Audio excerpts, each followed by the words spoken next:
درود میگوییم به شما تماشابینان ارجمند تلویزیون سیاحی و هنرهای مردمی. با سپری گردیدن باز یک سال دیگر اینجا جمع آمدیم تا از دستاوردها گوییم و نقشه های من بعده را طرح ریزی کنیم. عین حال ما قرار داریم در مجمع لیژرانی سیاحی سفید دره. چرا محض ما سفید دره را انتخاب کردیم؟ چونکه سفید دره با امکانیت‌ها و شرایط‌های مساعد میان سیاحان داخل و خارج معروفیت دارد. اجو سفید دره باز دیگر موضع‌های تاریخی و طبیعی تاجیکستان دوام سال 2023 معروفیت جهانی پیدا کردند. زیرا از این شماره روزافزون ورودشوی سیاحان به تاجیکستان گواهی می‌دهد. بله، سال 2023 در ساحه سیاحی مملکت سال پر از دستاوردها بود. دوامی سال 2023 برای رشد بخشیدن ساحه سیاحی، معرفی امکانیت‌های سیاحی و جلب سیاحان به مملکت، ترغیب موضع‌های سیاحی، یادگاری‌های فرهنگی و تاریخی و عنعنه‌های مردمی در جمهوری بیش از 50 چاره‌بینی گذرانده شد. از جمله 29 ینور در باغ فرهنگی فراغتی به نام ابوالقاسم فردوسی شهر دوشنبه در برابر نمایش نهال و زراعتی کشاورزی، هنرهای مردمی و دیگر محصولاتی که افادگر این جشن است، گوشه سیاحی زیر عنوان صدا همچون برند ملی سیاحی تشکیل گردیده. در آن مواد شرکت‌های سیاحی وطنی، هنرمندان ارمغانساز، مؤسسه‌های عالی و میانه کسبی ساحه سیاحی به نمایش گذاشته شد. 13 فوریه با تشبث کمیته رشد سیاحی نزد حکومت جمهوری تاجیکستان در همبستگی با کمیته اجرایی حزب خلقی دموکراتیک تاجیکستان در موضع سفید دره ناحیه ورزاب همایش در موضوع رشد امکانیت‌های سیاحی تاجیکستان تشکیل و برگزار کرده شد. 2 مارس در شهر دوشنبه در حوزه کنفرانس نهم اوید به همکاری بین منطقوی روسیه و تاجیکستان در پنل پنجم همایش در موضوع همکاری در ساحه سیاحی، وظیفه‌ها و دورنما دایر کرده شد. 21 مارس در باغ ایرم شهر دوشنبه فستیوال نوروز میراث فرهنگی و سیاحی برگزار گردید. برای رشد سیاحی کوهنوردی در مؤسسه‌های تعلیمی عالی و میانه کسبی از جمله سنه 24 اپریل در دانشگاه بین‌المللی سیاحی و صاحبکاری تاجیکستان، 28 اپریل در دانشگاه ملی تاجیکستان، 5 می در دانشگاه دولتی آموزگاری تاجیکستان به نام صدرالدین عینی، 12 می در دانشگاه دولتی تجارت تاجیکستان و 17 می در دانشگاه اسلامی تاجیکستان و روسیه مشغولیت اداروی دایر کرده شد. 8 می در حوزه سفر دولتی پرزیدنت ترکمنستان به جمهوری تاجیکستان و فرم صاحبکاری تاجیکستان و ترکمنستان نمایشگاه مال و محصولات به صادرات نگرانده شده دو دولت دایر شد که در آن امکانیت‌های سیاحی مملکت با تشکیل غرفه به نمایش گذاشته شدند. 25 ایون در دایره جشن تیرگان با برگزاری عید زردآلو و نمایش خشک‌میوه‌های تاجیکستان در باغ ایرم شهر دوشنبه گوشه سیاحی زیر عنوان تیرگان همچون برند ملی سیاحی تشکیل کرده شد.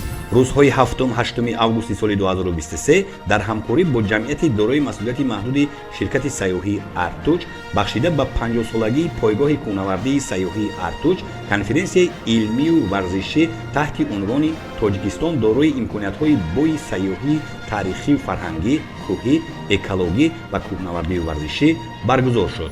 روزهای 11 و 12 آگوست در چهاربینی‌های فرم بین‌المللی سرمایه‌گذاری پامیر اینوست 2023 که در شهر خاروق ولایت مختار کوهستان بدخشان برگزار شد، نمایندگان شرکت‌های سیاحی جمهوری، متخصصان، عالمان ساحه سیاحی، تاجران و دیگر نمایندگان سوبیکت‌های فعالیت خدمت‌رسانی در ساحه سیاحی اشتراک نمودند. دوام ماه‌های ایول تا سپتامبر سال 2023 با مقصد معرفی ظرفیت‌های سیاحی و جلب توجه سیاحان داخلی و خارجی در دایره برگزاری نمایش فروش محصولات کشاورزی، هنرهای مردمی، طعام‌های ملی و برنامه‌های فرهنگی و ادبی شهر و ناحیه‌های جمهوری در شهر دوشنبه 64 مرتبه در باغ‌های فرهنگی و فراغتی پایتخت گوشه‌های اطلاعاتی سیاحی تشکیل کرده شد. 5 سپتامبر در شهر دوشنبه فرم سرمایه‌گذاری تاجیکستان و آلمان برگزار شد و در آن امکانیت‌های سرمایه‌گذاری در ساحه سیاحی معرفی گردید.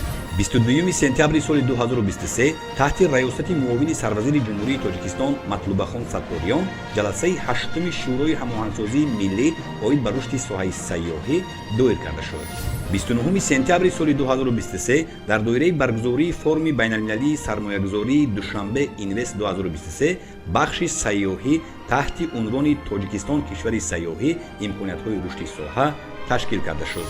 15 октябр дар ҳошияи таҷлили ҷашни меҳргон дар боғи фарҳангии фароғатӣ ба номи Абулқосим Фирдавсӣ гӯшаи имкониятҳои сайёҳии кишвар ташкил карда шуд.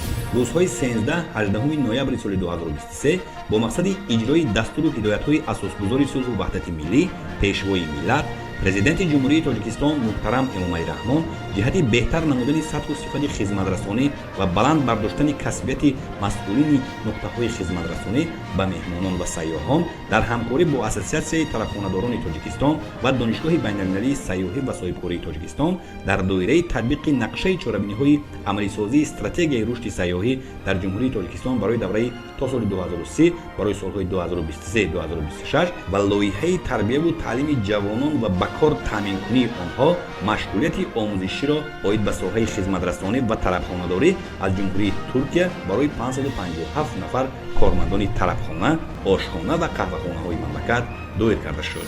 25 ноябр дар ноҳияи Дӯстӣ ҳамоиши минтақавӣ дар мавзӯи рушди сайёҳии экологӣ дар вилояти Хатлон баргузор шуд. 26 ноябр дар доираи фестивали картошка ва анвои хӯрокҳои аз он омодашуда ки дар бозори меҳргони шаҳри Душанбе баргузор гардид, гӯшаи анвои хӯрокҳои лазизи аз картошка омодашуда ташкил карда шуд. дар радифи сайёҳӣ барои ҳунармандон низ имсол соли комёбиҳо ва пур аз хотираҳо низ буд. ногуфта намонад ки соли 2023 барои ҳунармандони тоҷик соли хеле пурбарор ва хотирмон буд, зеро дар ин сол анъанаи атласбофӣ ва адрасбофӣ ба феҳристи ғайримоддии ЮНЕСКО шомил шуд. соли 2023 барои мардуми тоҷик соли бобарор буд ки дар ин сол як қатор ҷашну рӯзҳои таърихӣ таҷлил гардиданд. аз санаи 9 феврал то санаи 1 марти соли 2023 дар шаҳри Душанбе намоиши ҳунари пайкарасозӣ таҳти чунин унвон дар Осорхонаи Миллии Тоҷикистон ифтитоҳ гардид. ҳунари пайкарасозӣ таърихи қадимӣ дорад ва имрӯз пайкара ва нимпайкараҳо як ҷузъи муҳими фонди Осорхонаи Миллиро ташкил дода, дар инъикосу муаррифии таъриху фарҳанги миллати тоҷик нақши муассир доранд.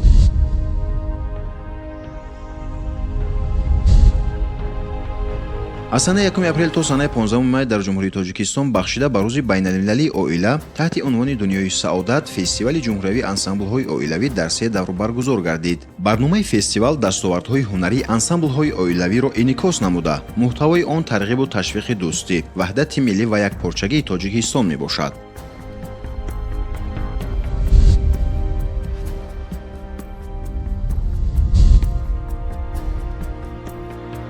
санаи 18 апрел рӯзи байналмилалии ҳифзи ёдгориҳои таърихиву фарҳангӣ мебошад. ин сана бо қарори ЮНЕСКО соли 1984 қабул шудааст. бахшида ба ин сана бо ташаббуси Вазорати фарҳанги ҷумҳурии Тоҷикистон ҳамроҳ бо Осорхонаи Миллии Тоҷикистон дар мавзӯи инъикоси ёдгориҳои таърихиву фарҳангӣ дар эҷодиёти рассомон намоиш ва ҳамоиши ҷумҳуриявӣ баргузор гардид.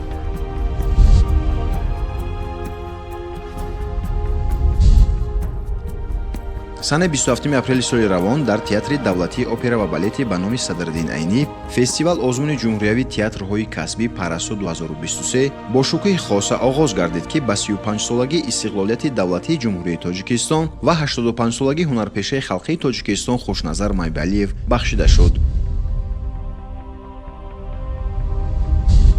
24 май бо қарори ниҳоди иҷроияи ЮНЕСКО куллиёти Мавлоно Ҷалолуддини Балхӣ ҳамчун мероси ҳуҷҷатӣ расман ба феҳристи хотироти ҷаҳонии ЮНЕСКО ворид карда шуд.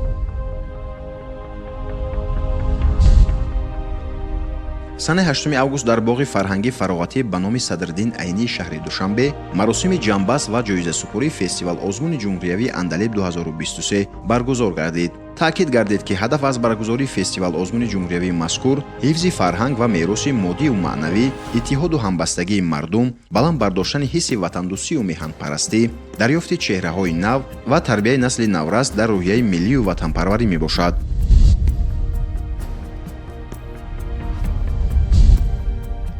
рӯзҳои фарҳангии Тоҷикистон дар ҷумҳурии Қазоқистон аз 24 то 29 август дар шаҳрҳои Остона, Алмато ва Чимкент барномаи консертӣ, намоишгоҳи ҳунармандон, намоиши аксу мусаввараҳо, либосҳои миллии тоҷикӣ ва филмҳои бадиию таърихӣ баргузор гардид. санаи 5 октябр дар Осорхонаи Миллии Тоҷикистон бо иштироки роҳбарияти Вазорати фарҳанги Тоҷикистон ва ҳайати меҳмонону иштирокчиён маросими хотимавии намоишгоҳи 11 байналмилалии китоби Душанбе баргузор гардид.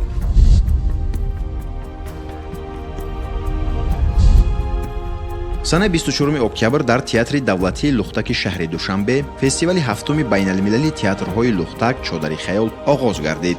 дар доираи ин фестивали байналмилалӣ ҳунарпешагони театрҳои касбии лухтаки федератсияи Россия, ҷумҳурии Тоҷикистон, Қазоқистон, Туркманистон, Узбекистон ва Эрон намоишҳои худро манзури бинандагон гардониданд. 4 декабри соли 2023 ҷаласаи 8-уми кумитаи байниҳукуматӣ оид ба ҳифзи мероси фарҳангии ғайримоддии ЮНЕСКО ба кори худ оғоз кард. Дар ҷаласа дар қатори масъалаҳои зиёди дигар, инчунин баррасии номинатсияҳои унсурҳои мероси фарҳангии ғайримоддӣ сурат гирифт. Аз ҷумҳурии Тоҷикистон дар ин ҷаласа 3 ҳуҷҷатҳои номинатсия барои баррасӣ ва тасдиқ пешниҳод шуданд. Инҳо донишу таҷрибаҳои анъанавии истеҳсоли матоъҳои атласу адрас, номинатсияҳои ҷашни Садда ва тазҳиб санъати зарҳалкорӣ муштарак кишварҳои Эрон, Озарбойҷон, Туркия, Узбекистон мебошанд.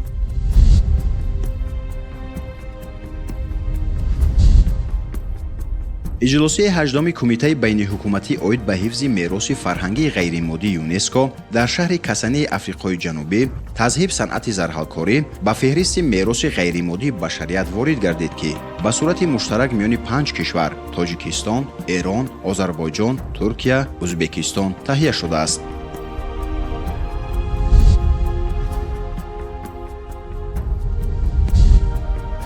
6 декабри соли 2023 дар 8-умин иҷлосияи кумитаи байниҳукуматӣ оид ба ҳифзи мероси фарҳангии ғайримоддии ЮНЕСКО ҷашни Садда ба феҳристи ғайримоддии башарият ворид гардид, ки ба сурати муштарак миёни ду кишвар Тоҷикистон ва Эрон таҳия гардидааст.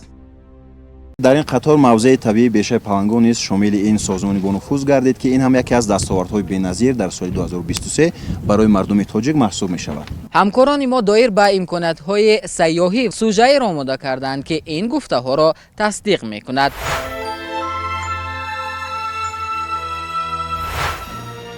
дар соли 2023 имкониятҳои сайёҳии ҷумҳурии Тоҷикистон дар қариб 40 чорабиниҳои сатҳи байналмилалӣ муаррифӣ гардид. аз 7 то 10 феврал дар намоишгоҳи 16-уми байналмилалии сайёҳӣ ва саноатии Теҳрон, ки дар шаҳри Теҳрони ҷумҳурии Исломии Эрон доир гардид, гӯшаи сайёҳии кишвар ташкил карда шуд. аз 7 то 9 март зарфиятҳои сайёҳии кишвар бо ташкили гӯшаи сайёҳӣ дар намоишгоҳи байналмилалии сайёҳии ITB Берлин 2023 дар шаҳри Берлини федеративии Олмон муаррифӣ карда шуд.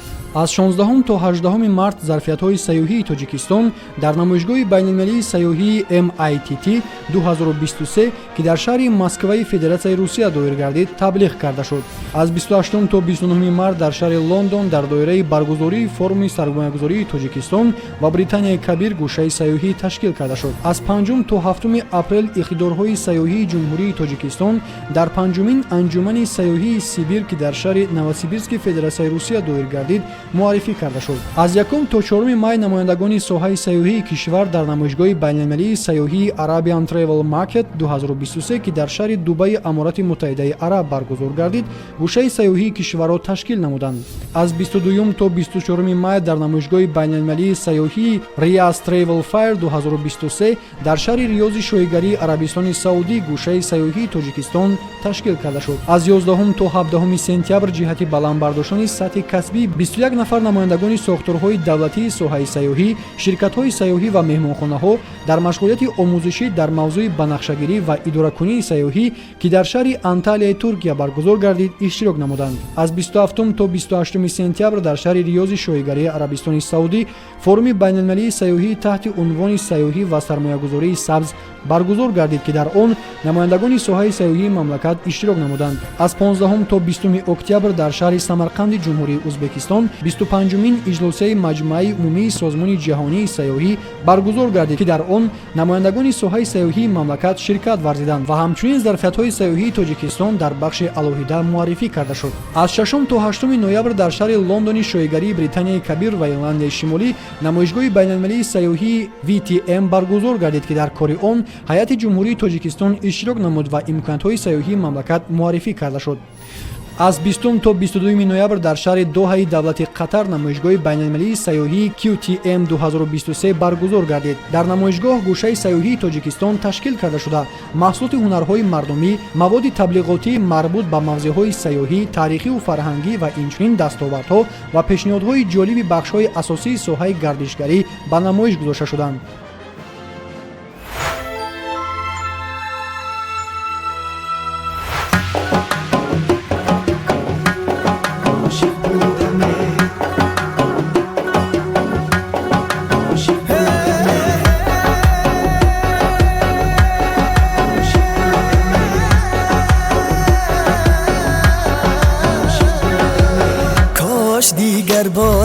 عاشق بودم من به نام خود موافق بودم کاش دیگر بار عاشق بودم من به نام خود موافق بودم قدر یاری خشتم دانستم قدر یاری خشتم دانستم تا بقای عمر صادق بودم تا بقای عمر صادق بودم عاشق بودم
کاش با پیری نمی بخودم کاش 18 سال لایق بودم کاش 18 سال لایق بودم کاش دیگر بار عاشق بودم من به نام خود موافق بودم کاش دیگر بار عاشق بودم من به نام خود موافق بودم قدر یاری خشتم دانستم قدر یاری خشتم دانستم تا بقای عمر صادق بودم تا بقای عمر صادق بودم عاشق بودم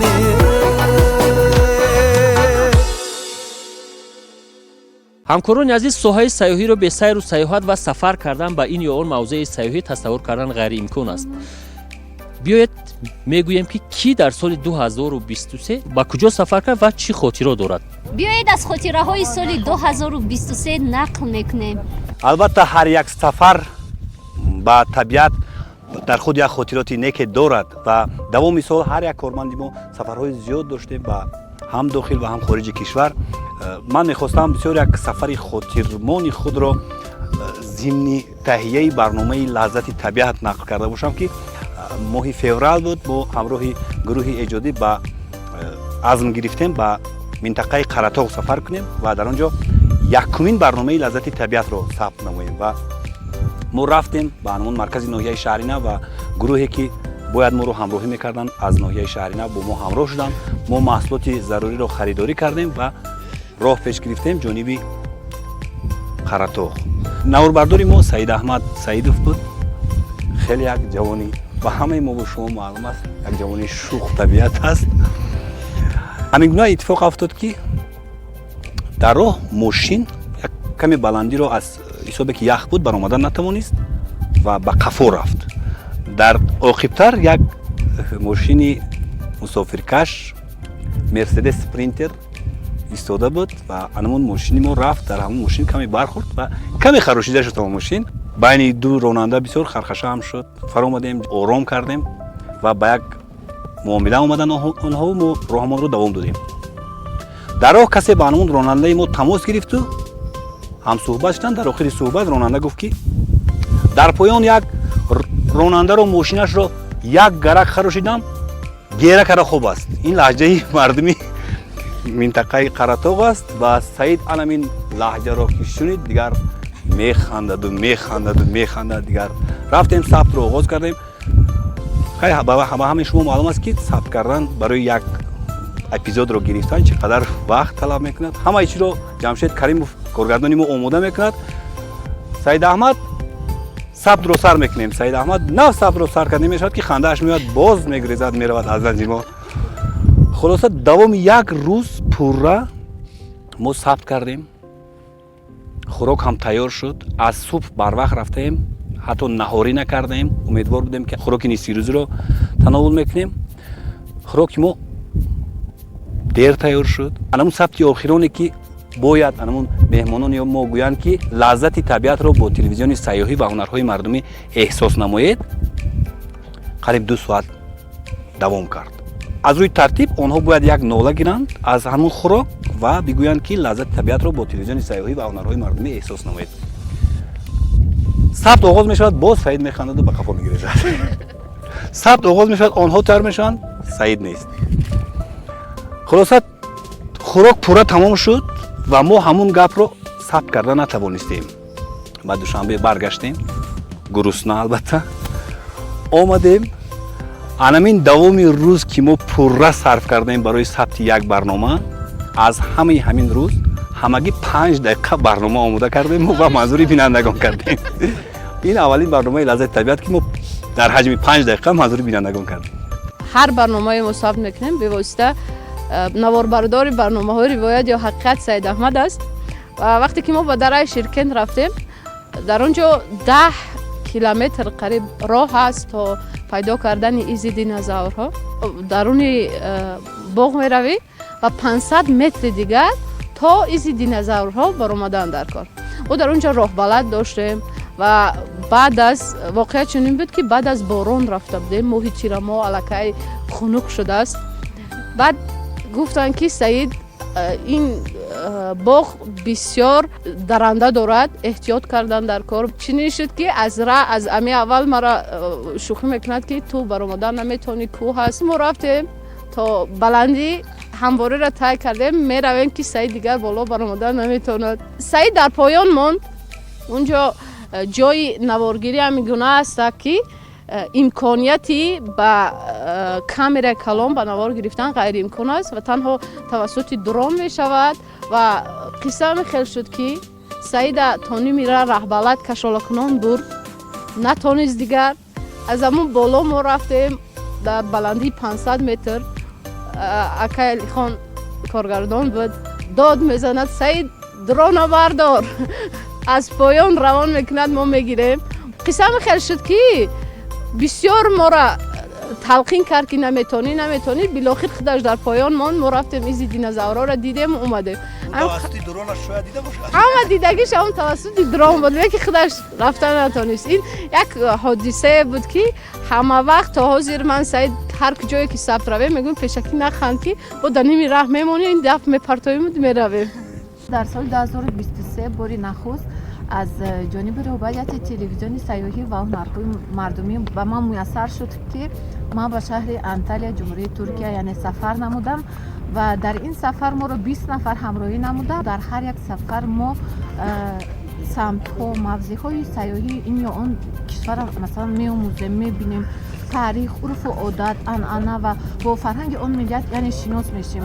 масалан буд рӯзе ки моро ба шаҳраки қадимаи таърихӣ бурданд ки барои ман бисёр мақбул ва ҷолиб буд. имсол барои ман як соли беҳтарин буд. ҳадафе ки 4 сол пеш, масалан 4 сол ман дар пеш худ мегузоштам, вале яъне ки бо ягон сабаби ширкат варзида наметавонистам ва имсол тасмим гирифтам ҷиддӣ ва ширкат намудам ва хушбахтона дар даври ҷумҳуриявӣ сазовори ҷои сеюм гаштам. ин ба хотири на таъриф кардан ба он хотир ёдовар мешавам ки дар он ҷо дар он ҷо масалан як гурӯҳи ҳамкорон буданд, аксари онҳое ки аз паси кадр буданд ва анамин ҳиссиёте ки ҳозир як ларзае ки ҳозир мо аз сарди фаро гирифтааст, дар анам ҷо ҳамчун як мо тайёрии хуб дида будем, вале вақте ки ба саҳна баромадам, яъне ки як ҳаяҷон маро фаро гирифт, аллакай гум кардам, як ларза. хуб пас аз чанд лаҳзае боз мо худро ба даст гирифтем ва баъд аз он баромад кардам ва то он лаҳзае ки масалан ба ман хабар расониданд ки ту дар ин озмун ҷо гирифтӣ, дар ҳаяҷон будам. ҳар як лаҳзаро, ҳар як дақиқа, ҳар як сония ба шумор мерафт ва баъд аз оне ки масалан телефон карданд, гуфтанд ки сазовори ҷои сеюм гаштӣ, ва анамун дар вақте ки дар театри опера ва балет ба ном садарнани масалан ҷоизаро пешборидан, анамун лаҳза бисёр ҳам як лаҳзаи хотирмон буд ки анамун ҳаяҷоне ки тарсе ки фаро гирифта вай нест шуд ва анамун ҳадафе ки ман гузоштам ки ба ҳадаф расидам ва ҳамчун як чӣ гӯям як ҳисси рӯҳбаландӣ боз пайдо шуд ки дар соли оянда низ дар соли 2024 боз нақша дорам ки дар озмунҳои дигар низ ширкат варзам ва муваффақияти хешро ба даст биёрам. дар соли 2023 лаҳзаи аз ҳама хотирмон барои ман ин сафар ба ҷумҳурии Маръели Федератсияи Россия мебошад ва он ҷо лаҳзаеро дар ёд дорам ки бисёр дар ҳаяҷон будам ҳамон вақте ки аз 10 дараҷа гармӣ ба 27 дараҷа хунукӣ омадем ва маро он вақт бисёр ҳаяҷон фаро гирифт, ҳатто ду курткаро болои ҳамчхел пӯшидам, барномаро сабт кардам. ҳоло ба ёд оварда хандаам мебиёяд, вале он вақт ин дар назарам ҳеҷ чиз набуд. ҳамчунин ҳангоми сайру сайёҳат дар шаҳри Йошкар-Ола, лижаронӣ ва дастоварди аз ҳама беҳтарин ин соҳиби 8 медал гардидани варзишгарони тоҷик дар чемпионати ҷаҳон оид ба варзиши сайёҳӣ аз намуди лижаронии масофавӣ мебошад ки беҳтарин дастовар дар соли 2023 барои самти варзиши сайёҳӣ мебошад.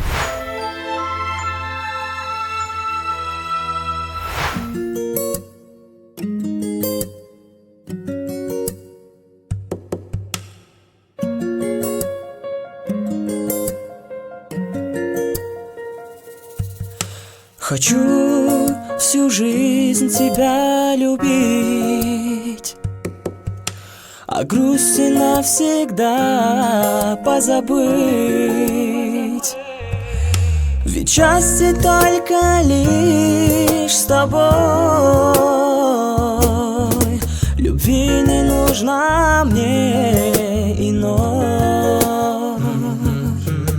Хочу обнять тебя скорей, ведь в мире нет тебя нежней, и больше нет прекрасных слов, чтоб выразить мою любовь. Теперь я не могу тебя забыть, твои глаза красивый лик, вообще я без тебя пропаду. Для тебя я и живу, звоню тебе, ответ мне по ночам. Там скамейки скучают по нам, твои губы хочу нежно целовать, твою нежность ощущать.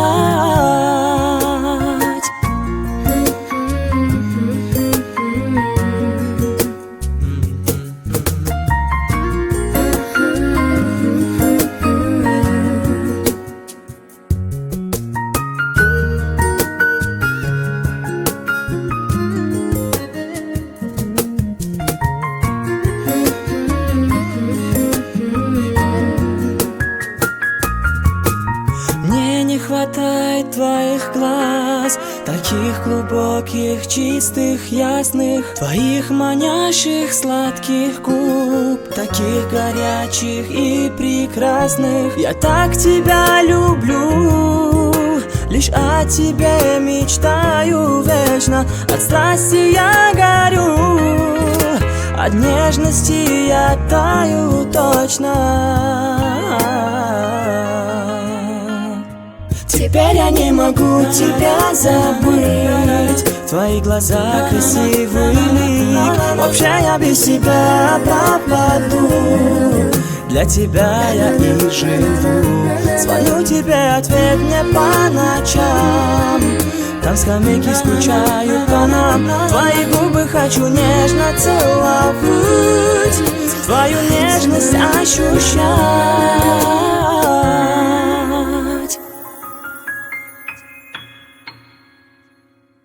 من میخوام یک خاطره کوتاهک خود را برای شما تماشابینان و کلی همکاران نقل کنم. پیش از آن نقل کردن این قصه از شما پرسان میشم که خود را بار هم خورد حس کرده جسماً؟ аммо ман худро айни ҳол 23 сола ҳастам, аммо худро як лаҳзая ки тифли шояд 5 сола ё ин ки 6 сола ҳис кардам. Ин дар куҷо буд? Вақте ки мо барномаи аз дидаҳоро бо марди қадбаландтарини ҷаҳон султон ки аз ҷумҳурии Туркия буд, он ба Тоҷикистон омада буд, мо кормандони телевизиони сайёҳӣ фурсат ёфта бо он кас барномаи аз дидаҳоро яъне сабт кардем. Рости гап дар назди ӯ хеле хурд будам, худамро тифл ҳис мекардам. Ҳатто болои курсиам баромадам, қадам бо қадди ӯ баробар нашуд. Ва аз ҳама ҷолибаш он буд ки ман аз ӯ хостам ки биёед панҷаи дасти худро бо панҷаи дасти шумо ман муқоиса кунам ки чӣ қадар аст, чунки дасту пои султон дар ҷаҳон ҳам аз ҳама бузургтар аст. вақте ки ӯ дасташро бо дасти ман меовард, фикр мекунам ки агар ягон падар бо тифли навзодаш агар дасти худро бо дасти яъне тифли навзод агар муқоиса кунад, ҳамин хел мешавад. Ин бароям бисёр ҷолиб буд. шояд барои тамошобинон ҷолиб бошад ки қадди ӯ чӣ қадар аст. қадди султон ки аз ҳама қадбаландтарин мард дар ҷаҳон ҳисобида мешавад 2 метру 51 сантиметр. қадди ман бошад 1 метру 58 сантиметр. шумо худатон муқоиса кунед ки он аз ман то кадом андоза бузург буд. давоми соли 2023 барои ман бисёр ҳам соли хотирмон ва бобарор буд ва дар ин сол мо ба ҳамроҳи гурӯҳи эҷодӣ барномаи сайёҳии варзишӣ ва диёр дигар барномаҳои телевизиони сайёҳӣ ва ҳунарҳои мардумӣ ба зиёда аз 24 шаҳру ноҳияҳои ҷумҳурӣ сафар намудем. ва ҳоло ки барномаи мо сайри домони кӯҳсор ном гирифтааст, мехоҳам як хотираи худро ки ҳамчунин дар домони кӯҳҳои сарбаафлоки Фон сурат гирифтааст баҳри шумо нақл карда бошам.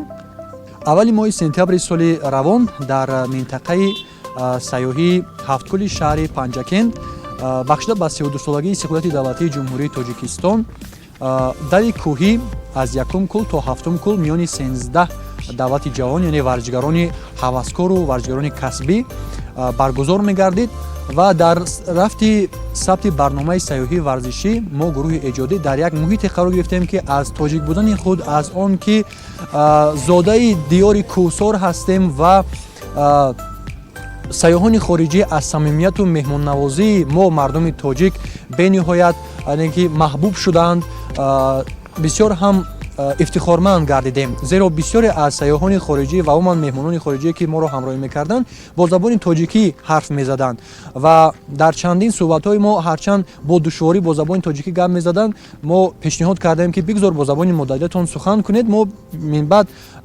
тарҷума мекунем ва барои бинандагон пешниҳод мекунем, лекин онҳо рад карданд бо қатъият ва гуфтанд ки не, мо бояд забони тоҷикиро бояд хубтар дурусттар аз худ кунем. ва воқеан ҳам вақте мебинед ки як нафар хориҷӣ бо забони тоҷикӣ сухан мекунад, ҳисси милли, ифтихори миллӣ ва ватандӯстию меҳанпарастии ҳар як шахс боло меравад.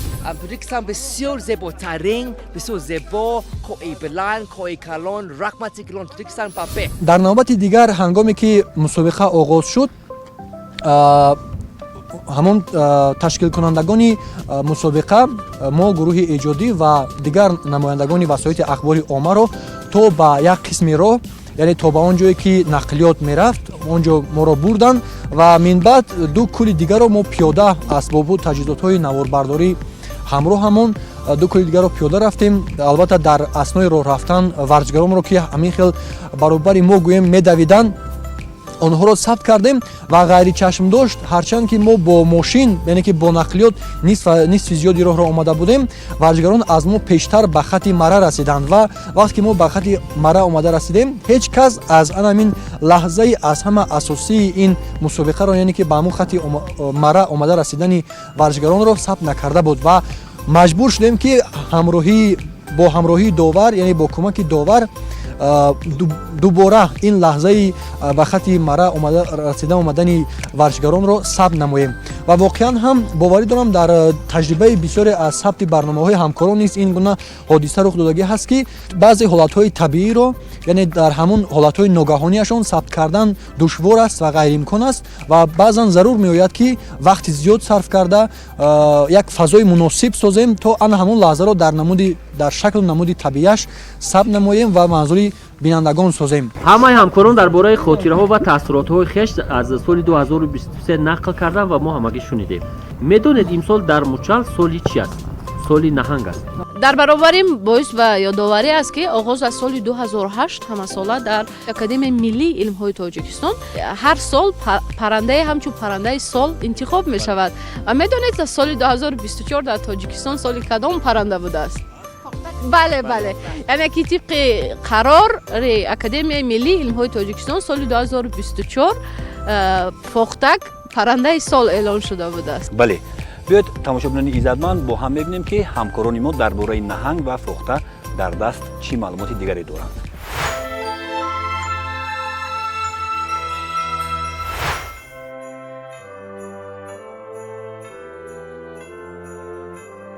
фарорасии соли 2024 григорӣ бо наҳанги чинӣ рост омад. наҳанг ҳайвони бонуфуз, рамзи қудрат аст. аз ин рӯ бояд аз соли нави омода истодаи наҳанг хубиҳоро интизор бошем.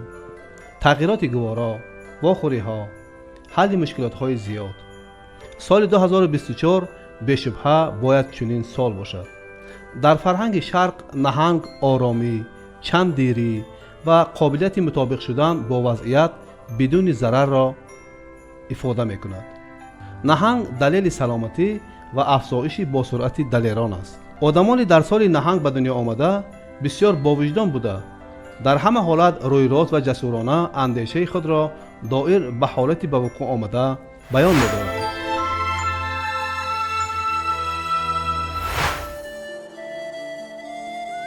фохта паррандаи зебо буда тақрибан 1.5 маротиба аз андозаи кабутар хурдтар, дар рӯзи бадан аз 26-29 сантиметр, болҳояш 49-59 сантиметр ва вазнаш 100-210 грамм буда бо думи каме дароз аз дигар намудҳои худ фарқ мекунад. фохта аз ҷумлаи паррандагони нодири ҷумҳурӣ буда солҳои охир шумораи онҳо хеле кам шудааст. бар асари тағйирёбии иқлим ва маҳдуд шудани маҳалли зисти фохтак имрӯз ин парранда кам ба чашм мерасад ва аз ин рӯ он ба пуштибонии аҳли дӯстдорони табиат ниёз дорад. худи фохта паррандаи хеле зебо буда бештар дар шохсорон, дар байни долу дарахтон ва айвони хонаҳо лона мегузорад. соли 2 маротиба тухм гузошта 2 чӯҷа мебарорад. дар табиати кишвари мо 4 намуди фохта сабт шудааст. фохтаи муқаррараи никосгари зебоӣ ва муҳаббат буда то 300 грамм вазн дорад. бояд зикр кард ки аз соли 2008 инҷониб дар ҷумҳурии тоҷикистон озмуни паррандаи сол доир мегардад. имсол дар ин озмун гурӯҳи олимону мутахассисон аз миёни 8 паррандаи нодир бедона, капки даштӣ, доснул, ҷек, фохта, чархи думдароз, дуроч ва сочи гулоби ранг фикру мулоҳизаҳои ҷолиб баён карда дар натиҷаи овоздиҳӣ аз байни онҳо фохтаро паррандаи соли 2024 интихоб карданд.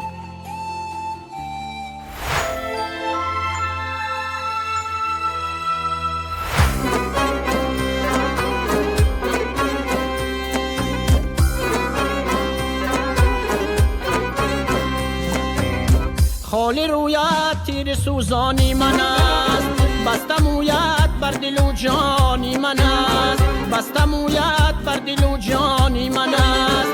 عاشقی چشمان جادویت منم، عاشقی چشمان جادویت منم. جستجویت درد و درمانی من است، جستجویت درد و درمانی من است.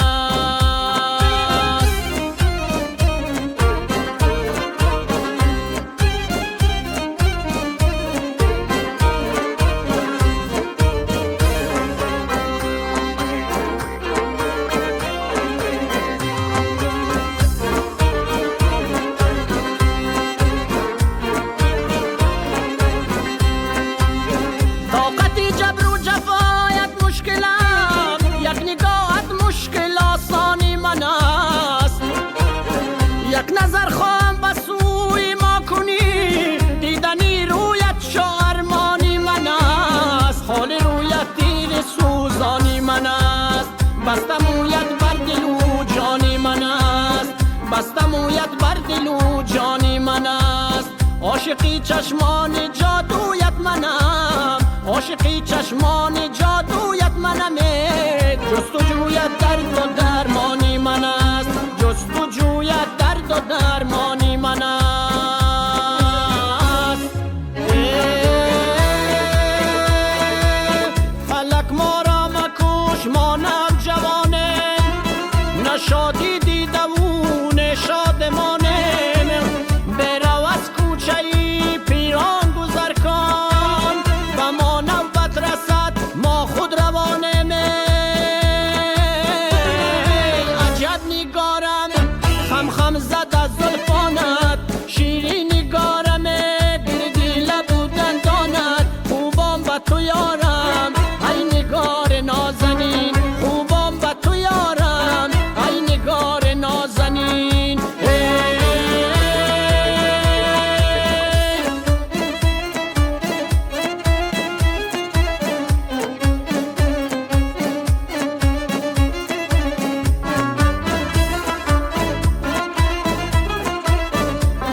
دو سه روز است که بوی گل نیامد صدای خواندنی بلبل نیامده روید از باغبانی گل بپرسید چرا بلبل به سیر گل نیامده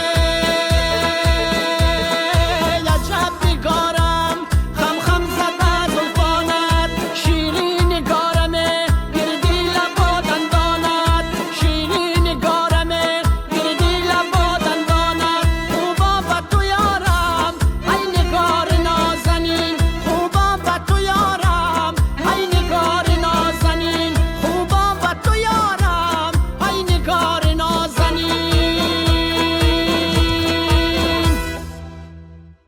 бинандагони азиз ёдовар мешавем ки мо дар маҷмаи лижаронию сайёҳии сафедара қарор дорем. ҷамъ омадем анам гирди гулхан ва барномаи доноро пешниҳоди шумо мегардонем. медонед ба чӣ хотир мо маҳз мавзеи сафедараро интихоб кардем? ба он хотир ки дар сафедара шумо метавонед ба бозиҳои варзишӣ низ машғул шавед. мавзеи сафедара ба он хотир мавзеи хубу сайру сайёҳат аст ки фасли зимистон бевосита имкониятҳои хуберо барои сайёҳат ва барои анҷом додани бозиҳои варзишӣ мусоид мебошад. ман бори аввал ба сафедара омадам ва хеле хурсанд ҳам ҳастам ва мехостам ҳарчи зудтар аз имкониятҳо ва марказҳои хизматрасонии сафедара аз наздик шинос шавам. дар ин бора муҳаммадҷон шояд маълумоти бештар дорад, зеро бевосита барномаи сайёҳии варзиширо ӯ пеш мебарад. биёед тамошобинони иззатманд мебинем ки муҳаммадҷон дар бораи имкониятҳои сайёҳӣ дар сафедара чӣ пешниҳод мекунад. фасли зимистони сафедпӯшро бе барф, яхбандӣ ва варзиши лижаронӣ тасаввур намудан ғайриимкон аст. хусусан маҷмӯаи лижаронии сайёҳию варзишии сафедараро. маҷмӯаи лижаронии сайёҳию варзишии сафедара ҳамагӣ дар масофаи зиёда аз 60 километр шимолтар аз пойтахти мамлакат шаҳри душанбе дар деҳаи сафедораки ҷамоати деҳоти такоби ноҳияи варзоб дар баландии аз 2200 то 3020 метр аз сатҳи баҳр ҷой гирифта дорои шароитҳои замонавӣ барои истироҳату фароғат ва сайру сайёҳат мебошад. маҷмӯаи лижаронии сайёҳиву варзишии сафедара наздиктарин пойгоҳи кӯҳии сайёҳии варзишӣ ба пойтахти ҷумҳурӣ мебошад ки бо мақсади ҷалби бештари сайёҳон ва муҳимтар аз ҳама фароҳам овардани шароити созгори мусоид ба солимгардонии сокинону меҳмонон дар соли 2015 аз тарафи соҳибкорони ватанӣ пурра таъмиру азнавсозӣ гардид ва бо иштироки бевоситаи асосгузори сулҳу ваҳдати миллӣ пешвои миллат президенти ҷумҳурии тоҷикистон муҳтарам эмомалӣ раҳмон ба истифода дода шуд. дар маҷмӯаи лижаронии сайёҳиву варзишии сафедара тарабхона, меҳмонхона бо иқтидори қабули то 200 нафар дар як вақт, ҳавзи нигаҳдории моҳӣ, мактаби лижаронӣ, ду роҳи танобӣ бо дарозии умумии зиёда аз 3 километр, бустонсаройҳо, маркази солимгардонӣ, толори баргузории конфронсҳо барои 120 нафар ҷойи нишаст, кинотеатр, минтақаи барбекю, дуконҳои армуғонфурӯшӣ, боғи ҳайвонот, нуқтаи нигаҳдории лавозимоти варзишии лижаронӣ, барфгардҳо, болобарори бугелӣ, минтақаи бозиҳои сноутюбинг, зиплайн ва аспсаворӣ маҷмӯан дар майдони 60 гектар ҷой гирифтааст. маҷмӯаи лижаронии сайёҳиву варзишии сафедара дорои 3 хатти ҳаракати лижаронӣ бо дараҷаҳои душвор 7-12 километр, миёна 6 километр ва сабук 1 километр мебошад. бо мақсади рушду равнақ додани варзиши лижаронӣ дар ҷумҳурии тоҷикистон ва омода намудани ҷавонону наврасон ба ин намуди варзиш дар маҷмӯа мактаби махсуси лижаронӣ иборат аз 2 ошона бо 60 ҷойи нишаст бо тамоми шароитҳои лозима фаъолият дорад. ин мактаб имконият медиҳад ки ҷавонону наврасон ба ин нави варзиш бо истифода аз усулу шароити муосири таълим дар он таҳсил намуда дар мусобиқаҳои сатҳи минтақавию байналмилалӣ фаъолона иштирок намоянд ва соҳиби ҷойҳои намоён гарданд. аз ҷумла чанде пеш дастпарварони ин мактаб дар чемпионати ҷаҳон оид ба сайёҳии варзишӣ аз рӯи намуди лижаронии масофавӣ дар шаҳри Йошкар-Олаи ҷумҳурии Мариэли Федератсияи Русия соҳиби ҷойи сеюм гардиданд.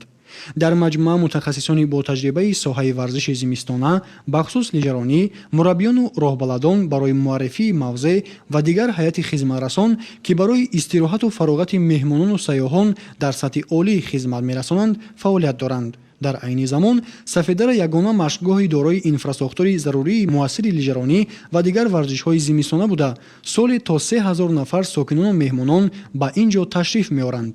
иқлими мусоиду мавқеи ҷуғрофии маҷмӯа имкон медиҳад ки варзиши лижаронӣ ва дигар намудҳои варзиши зимистона аз охири моҳи декабр то аввали моҳи май идома ёбад.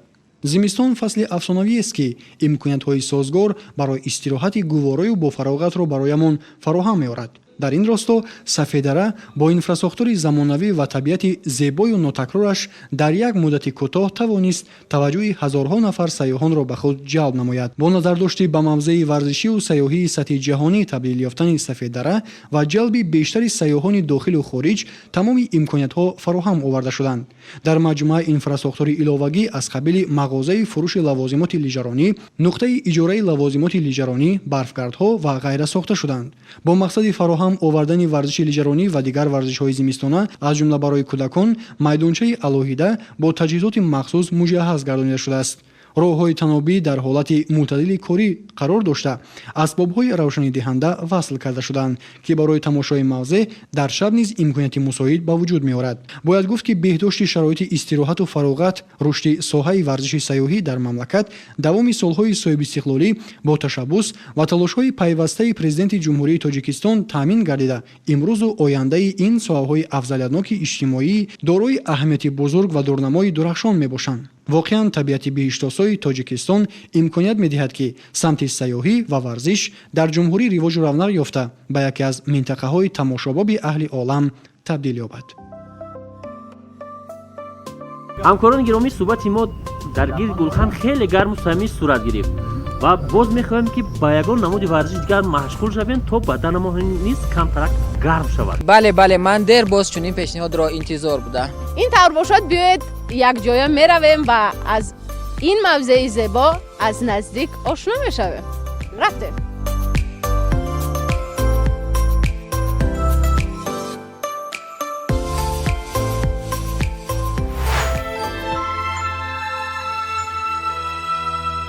мегӯем ба шумо бинандагони азизи телевизиони сайёҳӣ ва ҳунарҳои мардумӣ.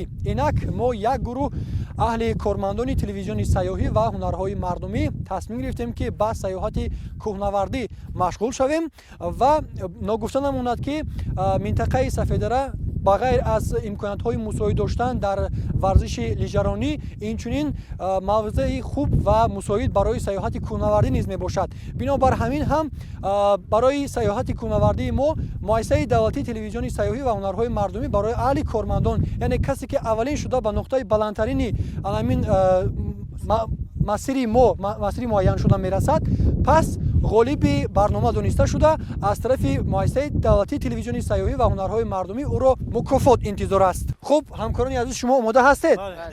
пас шурӯъ мекунем.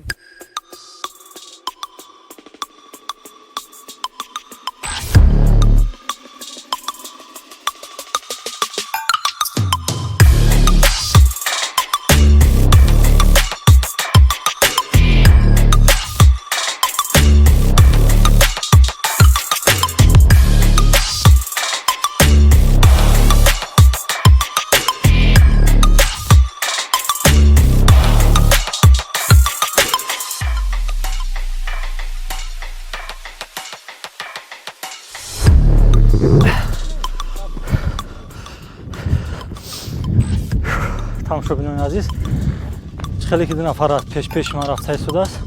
онҳо ҳамеша ба кӯҳнавардӣ машғул ҳастанд. ман ҳаракат мекунам ки онҳоро гузорам.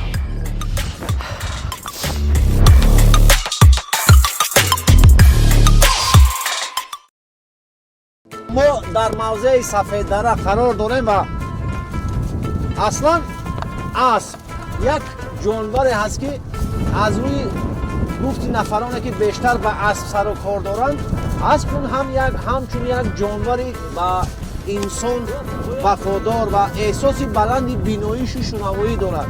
аспро ки аслан бисёриҳо ба сифати як намуди варзиш истифода мекунанд, вале дар деҳот, аслан дар кӯҳистон асп ҳамчун як ҷузъи хизматрасони хоҷагӣ ба шумор меравад ки мардум ба ҳамин восита мушкилии худро бартараф месозанд.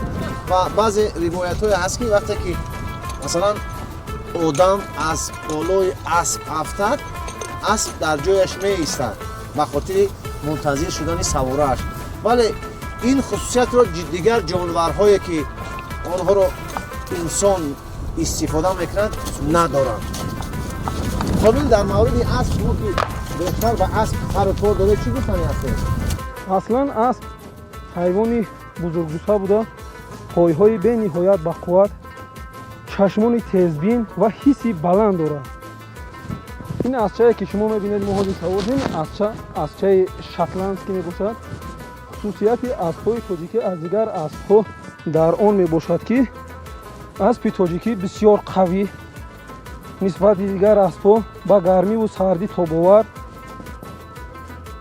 аспҳои тоҷикӣ нисбати аспҳои русӣ, аспҳои англисӣ пурқувваттар буда ба ҳарорати гармӣ то 40 градус ва ҳаво бошад то 60 градус тобовар мебошанд. асп ба соҳиби худ бениҳоят мушфиқ, меҳрубон ва дорои ҳисси баланди дӯсти инсон мебошад. ҳар як асп хусусиятҳои хоси худро дорои хусусиятҳои хоси худ мебошад. масалан аспҳое ҳастанд ки барои варзиш, яъне бузкашӣ, пойгав ва дигар намудҳои варзиш истифода мебаранд. ин аспҳо аслан то 20-25 сол умр мебинанд, чунки аспҳои корӣ умрашон нисбати аспҳое ки дар саҳро озод мегарданд умрашон камтар мебошанд. аслан аспҳо то 50-57 сол умр дидагӣ ҳастанд, лекин дар тоҷикистон то 30-35 сол умр мебинанд.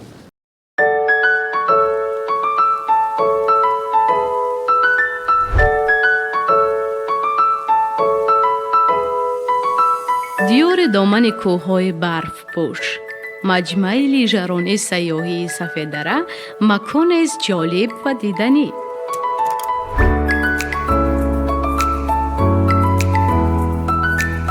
вобаста ба шароит ва имкониятҳои дигари сайёҳии маҷмаи номбурда, дар қисмати аввали барнома ҳамкоронамон маълумоти заруриро пешниҳод намуданд ва дар ин қисмати барнома бошад, мо шуморо бо дигар қисматҳои ҷолиби ин маҷмӯа шинос хоҳем кард.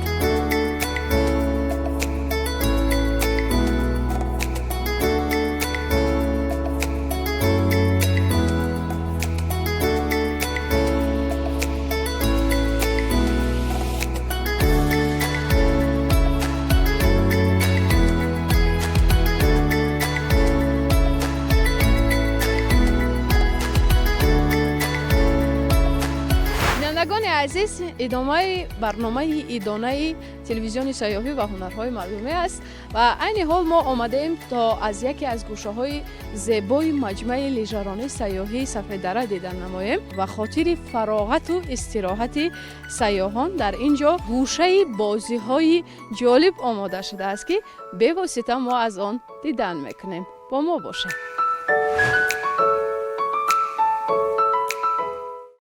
тамошобинони азиз, ёдрас мешавем ки дар маҷмаи Сафеддара зиёда аз 5 тарабхона ва як чойхонаи миллӣ мавҷуданд ки метавонанд ба сайёҳон ва меҳмонон хизматрасонӣ намоянд. пас чӣ гуна бошад таомҳо дар ин тарабхона? рафтем аз наздик шинос мешавем.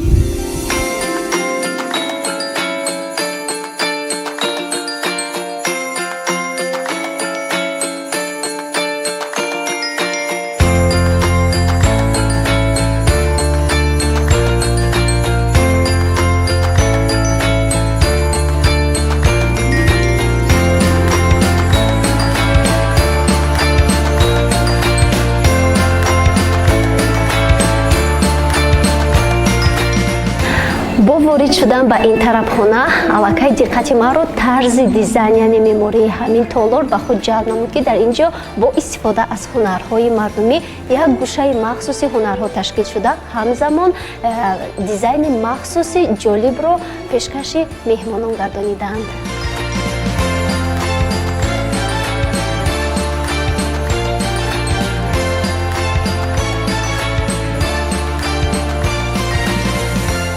воқеан ин тарабхона бо ороишоти махсус диққати ҳар мизоҷонро ба худ ҷалб месозад. махсусан гӯшае ки дар он армоғони миллӣ ҷо дода шудааст таваҷҷӯҳи муштариёнро ба худ мекашад. онҳо метавонанд ҳангоми ташриф овардан ба ин тарабхона дар вақти холигӣ аз ин гӯша тамошо намоянд.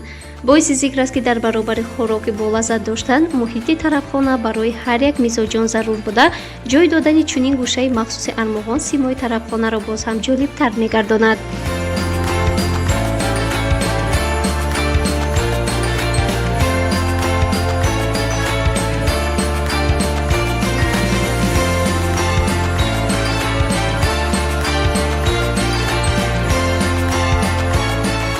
خوراک معمولی همین طرفخانه‌های شما کدامه؟ زیرش بالا با مرغ هست. زیرش بالا با مرغ ها؟ باشد این نوع خوراک رو فرمایش میدیم. زیرش بالا با مرغ. میخواستم مزه‌اش رو بفهمم.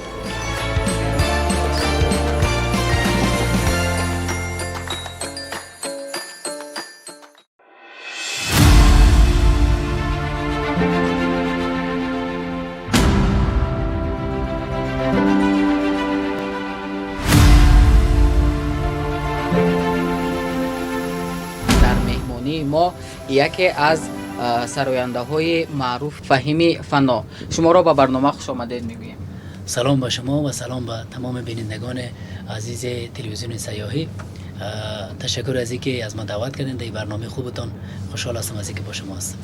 چند وقت می شود که در تاجیکستان هستید و بگویید که چرا محض تاجیکستان را انتخاب کردید؟ حدود 3 سال است که در تاجیکستان می باشم و ما نمیدانستم که تاجیکستان، یعنی چون هیچ وقت نامده بودم، یک تصویری از تاجیکستان نداشتم، تنها شنیده بودم که تاجیکای مدعی بر مرزم هستن. دیگه ما همه تو تصادف آمدم که این خوشبختی ما بود که با مردم نازنین تاجیکستان دیدار کردم. در یادم هست که سال اولی که شما به تاجیکستان آمده بودید در کنسرتی که بخشیده شده بود به 30 سالگی استقلالیت در آنجا شما برآمد کردید، یعنی این خاطره از همه بزرگ شما در سال اولتون است. کمی از این قصه کنید. بله، واقعیتش هم که اتفاق بزرگی همی بود که سرود سلام من به خلق تاجیکستان در حضور جناب عالی خواندم. سلام من به خلق تاجیکستان، به هر شخصی که دارد نور ایمان، به هر چشمی که می‌بیند عیان را، همه شهر و دهات تاجیکان را. سلام من به خلق تاجیکستان. توسط تلویزیون ما الکی باز شما سلام خود را به تمام مردم تاجیکان و تاجیکان دنیا هم رسانیدید. خوب تشکر میگویم و ما به نقطه ضروری رسیدیم. البته نقطه انجام تناور رسید، باید تا شویم دیگه انشالله. بله، تا شویم باز صحبت را ادامه میدیم. خوب.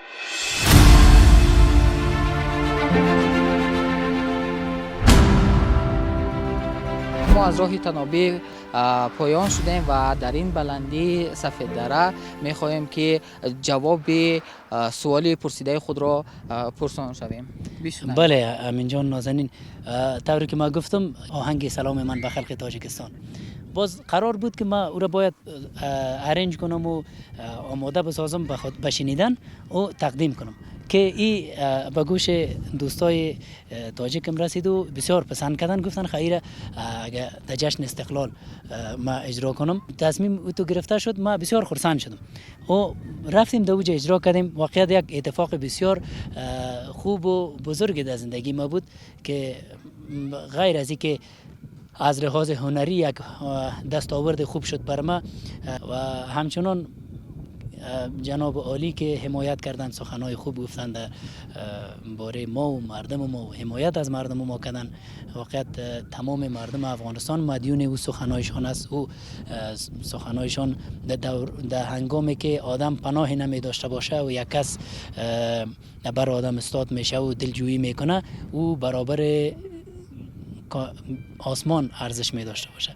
یکی از خاطراتی که در تاجیکستان آمدم بزرگترینشی بود. البته هر روزی که ما زندگی در اینجا کردیم بر ما یک خاطره خوب و خوش بوده. خب شما از خاطرات سال 2021 با ما قصه کردید. سال 2022 فکر میکنم برای شما صنعتکار یک سال خیلی خاطرمان بود و سال 2023 اولین بار است که شما به سفر بله امین جان، آمدن ما در اینجا بار اول است و سپاسگزار هستم از شما و از تلویزیون سیاحی و برنامه سیر کوهسار که آمدیم این جای زیبا و نازنین دیدیم و تصادف خوب ببینین. اون طرف آفتاب است، این طرف ماتوا داریم با خود. این خاطره بزرگی شما میشه در سال 2023. بله. و شما که گفتید یک آهنگ جدید به نزدیکی سراییدید، می شود که این سرود را برای کل بینندگان ما زمزمه کنید؟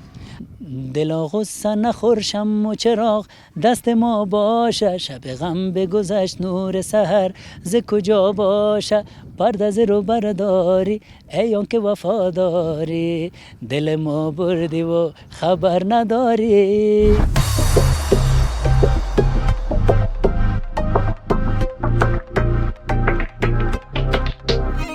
دلا غصه نخور دلا غصه نخور دلا غصه نخور شم و چراغ دست ما باشد، شب غم بگذشت نور سحر ز کجا باشد، دلا غصه نخور شم و چراغ دست ما باشد، شب غم بگذشت نور سحر ز کجا باشد، پرده ز رو برداری ای آن که وفاداری، دل ما بردی و خبر نداری، پرده ز رو برداری ای آن که وفاداری، دل ما بردی و خبر نداری، دل ما بردی و خبر نداری.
از شما تشکر میگویم برای این سرود عالی جناب. شما نیت دارید که در تاجیکستان بمانید آیا به یگان دولت دیگر سفر میکنید؟ وقتی تاجیکستان می آمدم ابتدا ما یک کمی حراس در دلم بود که چگونه ملک خود باشه، اگرچه من میدونستم که هم زبانهای خودم هستند، تاجیکای خودم هستند، من آمده بودم. اما وقتی که آمدم غیر از اون فعالیت‌های هنری خود در اینجا بسیار خوب پیش برده رایستم. تشکر میگویم و ما هم امیدواریم که در آینده شما باز هم سرود و موسیقی های نو را ایجاد کنید. بینندگان گرامی، در همینجا صحبت ما با فهیم فنا به انجام میرسد. ما را تماشابین باشید.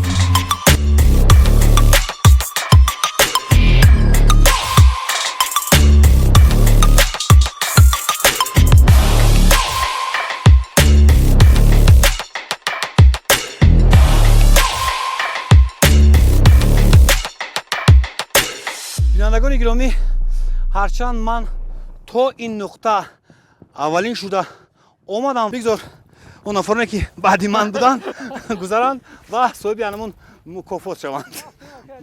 من باز ایستادم.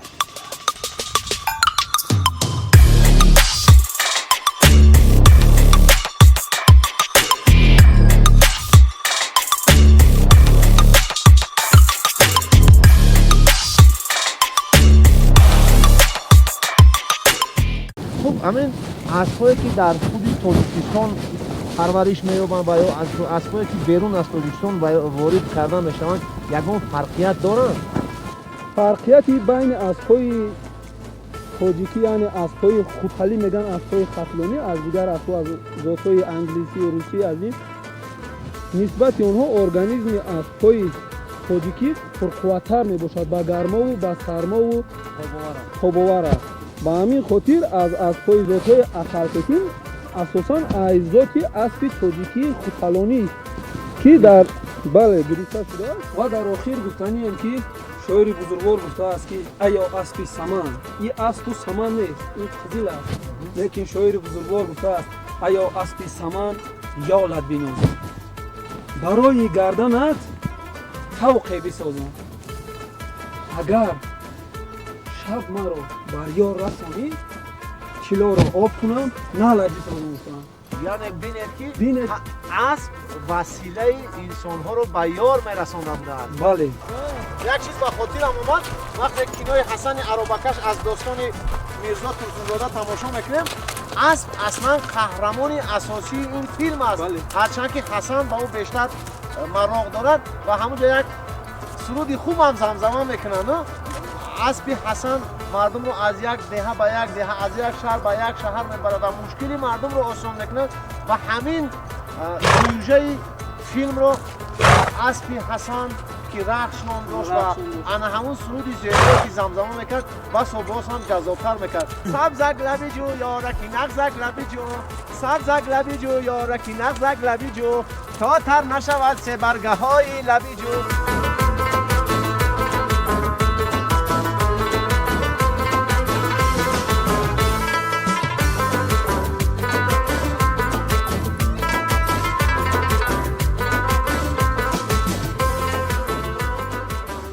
در برابر دیگر منطقه های تاجیکستان موضع سفید دره ناحیه ورزاب در فصل زمستان موافق ترین موضع اسب سواری می باشد.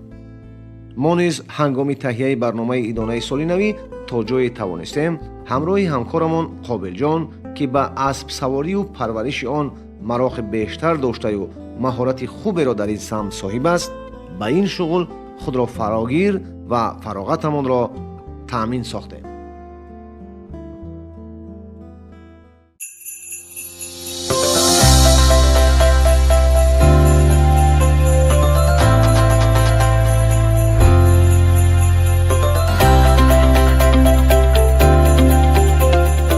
بار دیگر درود میگیم تماشاچیان عزتمند تلویزیون سیاحی و هنرهای مردمی. برنامه ادانه ما ادامه دارد و عین زمان ما همراه حسین حسنов نقشه داریم یک بخش لذت طبیعت را پیشنهادی شما نماییم. تا آمدن دیگر همکاران ما که چند نفر عین زمان به سیر و تماشا مشغول شدند و ورزش بازی ها مشغول هستند، ما کار را آغاز میکنیم و میخواهیم یک سیخ کباب омода намоем. Сих кабоби мо аз маҳсулоти ватанӣ, ин ҳам бошад мурғи покиза тайёр карда мешавад. Ин маҳсулоти ватанӣ аст ва бисёр болаззат низ ҳаст. ва дар охир вақте ки мо маззаи инро мешашем, боз бинандагонро огоҳ мекунем ки чигуна мазза дорад. Хуб, ки чӣ кор мекунем? Хуб, дар ин ҷо бори нахуст аст ки ман дар табиат ба пухтани таом, ман ба пухтани сихкабоб машғул ҳастам ва дар ин кор ман фақат ба шумо кӯмак мерасонам. Бошад, ҳам дар омода кардани набошад ман хӯришҳо ва ҳам дар омода кардани набошад ҳозир шумо оташро гирён кунед, ман аз пайи анамин мурғи покиза мешавам. Бошад?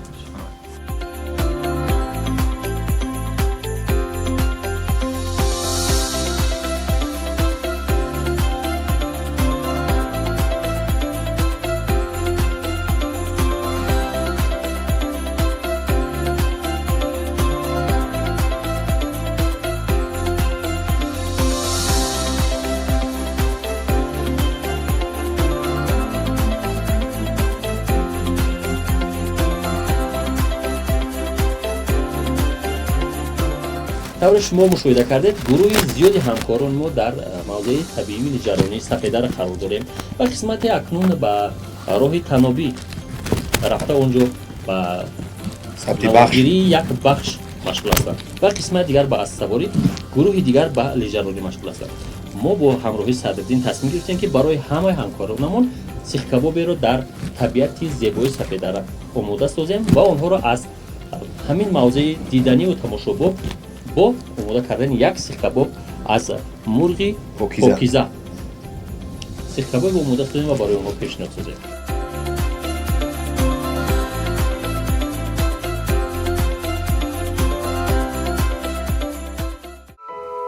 гӯшае ки мо ташриф овардем гӯшаи бозиҳои фароғати ном дошта, дар ин ҷо ташрифкунандагон ба ҳар гуна бозӣ машғул мешаванд. ҳар бозӣ шарт ва мушкилоти худро дошта, ғолибонро тӯҳфаҳо интизоранд. ассалому алайкум, хуб ҳастед? мо хеле мехостем ки дар ин бозиҳои ҷолиби шумо иштирок кунем ва мегуфтед ки барои ғолиб омадан дар ин бозиҳо чӣ шартҳоро мо бояд иҷро кунем? ваалайкум салом. шартҳои бозӣ инҳоянд: дастмонҳоро ба дарахти кактус партофта ба он ҷо ворид карда ва соҳиби тӯҳфаи худ мешавед. хеле мехоҳам иштирок кунам. бинандагони азиз, биёед бибинем ки дар бозӣ чӣ гуна маҳорат дорам.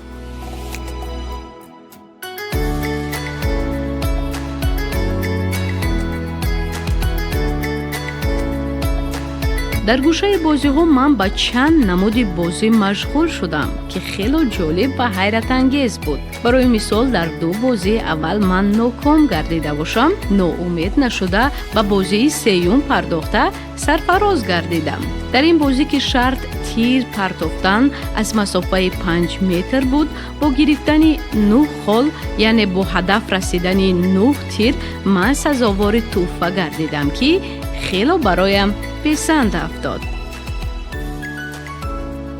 ҳамин гуна чанд лаҳзаи фароғатие доштем дар гӯшаи бозиҳои маҷмаи лиҷаронии сайёҳии Сафедара.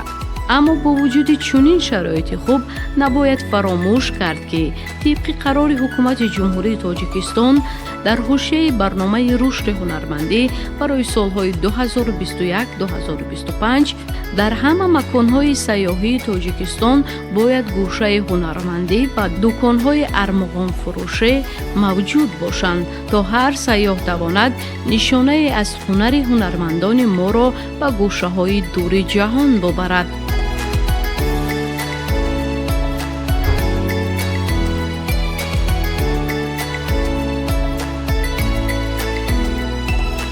бинандагони азиз, чанд лаҳзаи пур аз фароғат доштем дар гӯшаи бозиҳои маҷмаи лиҷаронии сайёҳии Сафедара.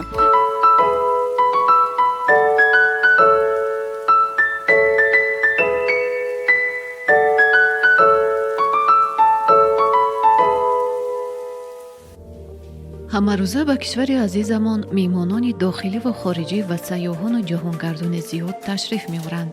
дар ин замина ба ҳайси меҳмондор вазифа дорем ки дар баробари муаррифии таъриху тамаддун, фарҳангу санъат ва рушду тараққиёти давлату миллат барои иқомати мусофирону меҳмонон ва пазироӣ аз онҳо макону манзилеро пешниҳод намоем. бинандагони азиз, айни замон мо қарор дорем дар назди меҳмонхонаи Сафедара ва бояд бигӯем ки меҳмонхона дар як шабонарӯз метавонад то ба 200 нафар меҳмонони дохили хориҷи кишвар хизмат расонад ва ҳоло бошад мо аз дохили ин меҳмонхона якҷоя дидан менамоем ва мебинем ки будубош хизматрасонӣ ва нархномаи ин меҳмонхона чӣ гуна аст. Рафтем. меҳмонхонаи Сафедара чорошона буда дар як мавзеи зебо ҷой гирифтааст. меҳмонхонаи мазкур метавонад дар як вақт то ба 200 нафар сайёҳони дохилӣ ва хориҷӣ хизмат расонад.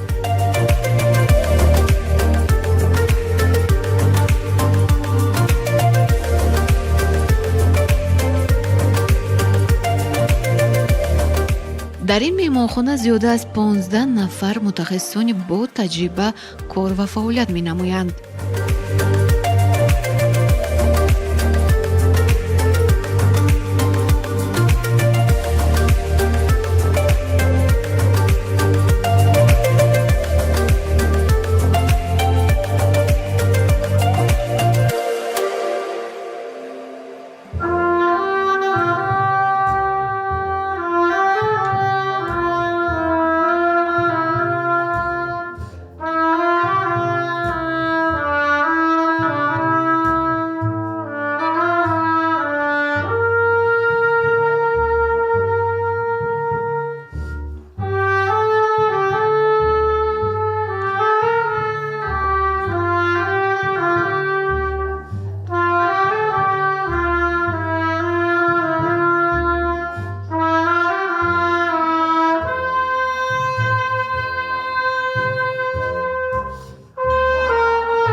ҳуҷраҳо бо тамоми шароитҳои хуби муосир муҷаҳҳаз карда шудаанд. тамоми ҳуҷраҳои меҳмонхона стандарти якнафара, дунафара, сенафара ва ҳуҷра барои оилаи мукаммал пешбинӣ шудааст.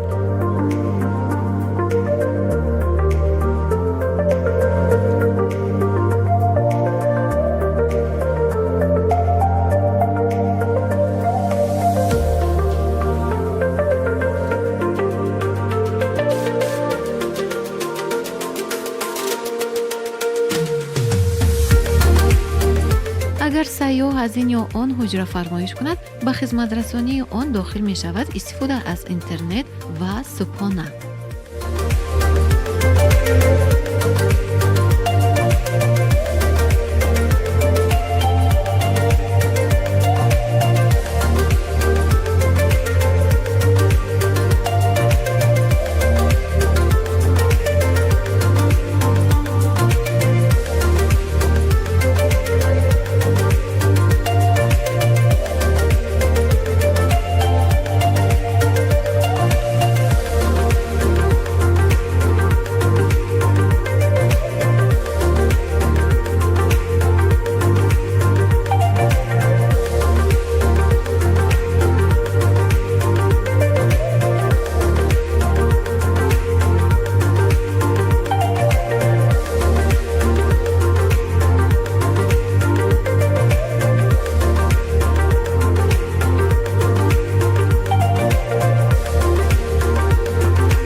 دوستان عزیز در ادامه نمایش ما یک گروه مهمانان داریم در این موضع خیلی زیبای سفیددره.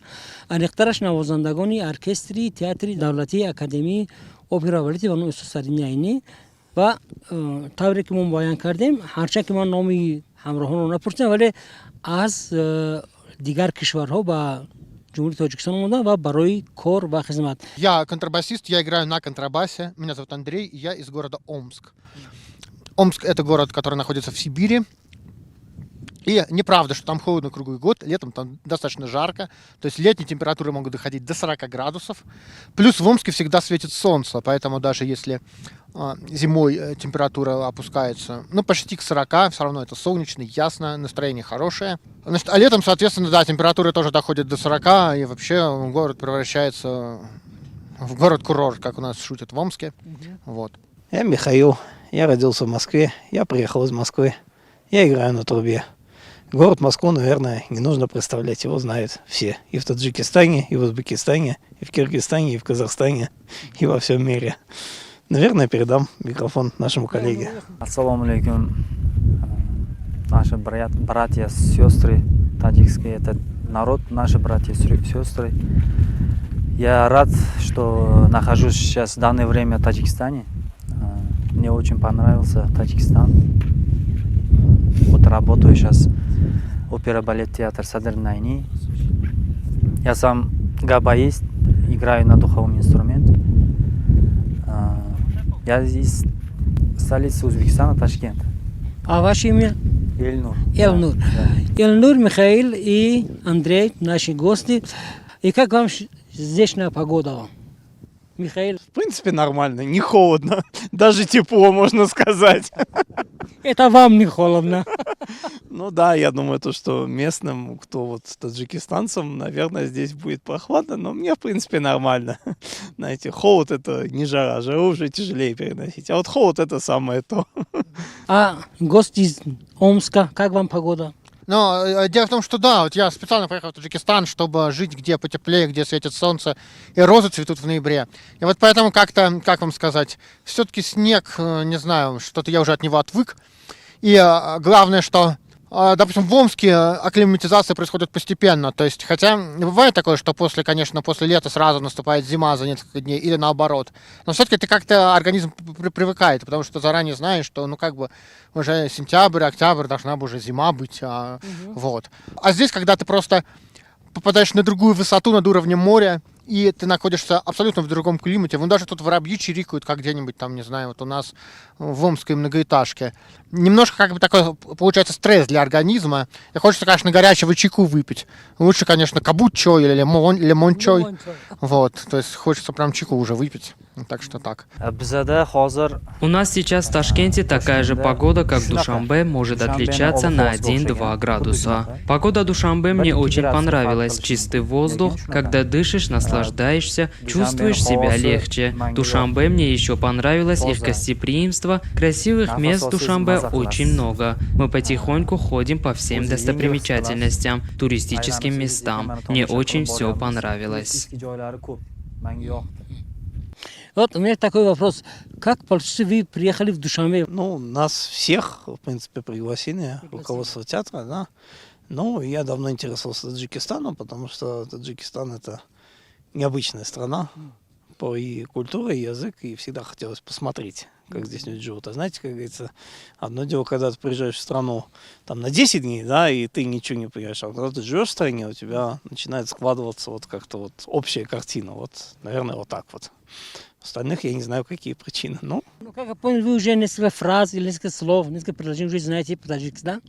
Вам какие слов, какие предложения, какие-то фразы нравятся на таджикском? Ну, на таджикском я могу сказать «Биет шинос шавем, номиман Михаил». Что? А может про еду, про блюда? Нет, про еду будет пока еще тяжело сказать. Здесь такая интересная история. Дело в том, что помимо музыки я с детских лет увлекаюсь туризмом, путешествиями, историей, географией. Вот, даже работал в турфирме в Москве и сам очень много объездил стран и участвовал в походах, сплавах. Вот. И, значит, так складывается, причем достаточно удачно, что наряду с работой В оперном театре я развиваю свой проект, туристический проект. Он называется Land Bashand. Понятно, природа бесподобно великолепная, но также интересно культурный пласт, потому что 5000 лет цивилизации. И даже вот просто перечислить государства, которые на этой территории существовали, это больше, наверное, 40 только названий каких-то цивилизаций. Вот. Очень много сохранилось археологических, архитектурных памятников, исторических мест. Я был в Сафедаре 31 декабря, получается, прошлого года, но была такая погода сложная, что фактически была пурга и метель, ничего было не видно дальше метра. Вот, и поэтому, в принципе, конечно, такого впечатления я не получил, да, как сегодня, да. В этот раз прекрасная погода, голубое небо, вот, и поэтому впечатление отличное. Ну, как бы снег, и здесь просто очень-очень красиво. И ты вот, я сегодня сюда приехал, и вот мы утром приехали, и когда ты ходишь куда-то в горы, у тебя главное ощущение, которое ты получаешь, это умиротворенность. Вот ощущение умиротворенности, оно есть сейчас. Сколько мы здесь сейчас походили, посмотрели, и сейчас чувствуешь себя очень спокойно. Это самое главное, здесь очень красиво. Это просто без всяких вопросов. Такой последний вопрос у нас есть. Именно в такую природу, вот каким инструментом можно поиграть? Играть, ну, можно что-то сыграть на трубе, но не очень тяжелое. На открытом воздухе в мороз на трубе очень тяжело играть. Но, наверное, на медных духовых это единственные инструменты, которые могут что-то сыграть на морозе до минус 20. Потому что не имеют вот эти вот мышцы основные, гибкие, и сам он штука холодный, и очень тяжело управлять воздухом и управлять интонацией. Поэтому, но что-то на трубе можно сыграть, конечно, да. А на контрабасе? Мне кажется, даже не стоит контрабас доставать. Мне кажется, в такой погоде лучше танцевать, бегать, прыгать через костер, потому что как бы для музыки должно быть все-таки особое состояние. Музыка — это некая танец. Значит, вам нужно только помещение и теплая такая, да, нормальная погода. Да, наверное, помещение нужно, причем как бы не какое-то помещение, но помещение с хорошей акустикой. Вот, и нужна такая как бы публика, которая все равно настроена на определенный лад, да, потому что поскольку мы играем преимущественно классическую музыку, да, она требует работы как бы ума, да, работы чувств. Вот, поэтому, на морозе люди будут думать, как выпить горячий чай, как вот мы сейчас, да. Поэтому они не смогут сосредоточиться, да, чтобы, допустим, слушать форельный квинтет Шуберта, допустим, вот. А на гобое?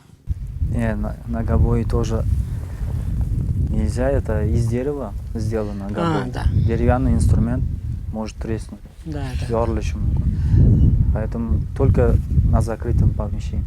Мы выражаем большую благодарность каналу «Туризм, народности и ремесла» за то, что нас сюда пригласили и показали нам красоты вот этого края, вот этой местности.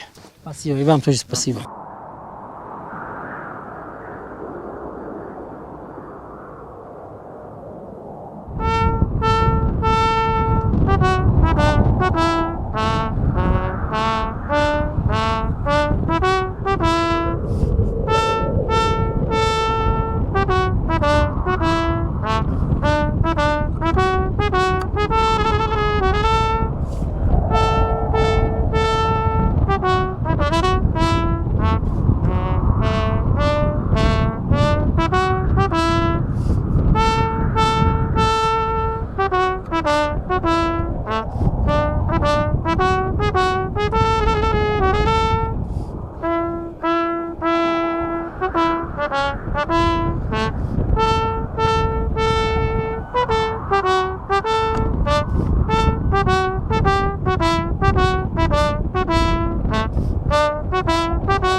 дар умум тарабхонаҳои Сафедара дар як бас метавонанд зиёда аз 400 нафарро қабул намоянд. хизматрасонӣ низ дар сатҳи зарурӣ ба роҳ гузошта шуда бо ворид шудан ба тарабхона маълум гардид ки он барои қабули мизоҷон ва фармоиши онҳо пурра омода аст.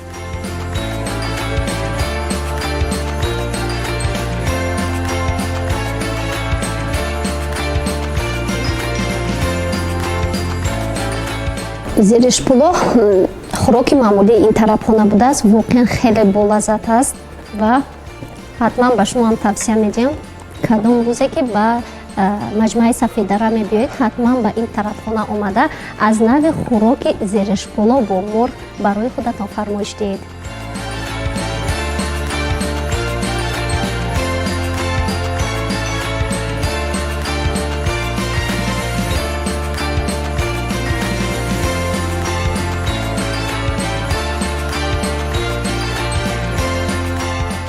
ташаккури зиёд.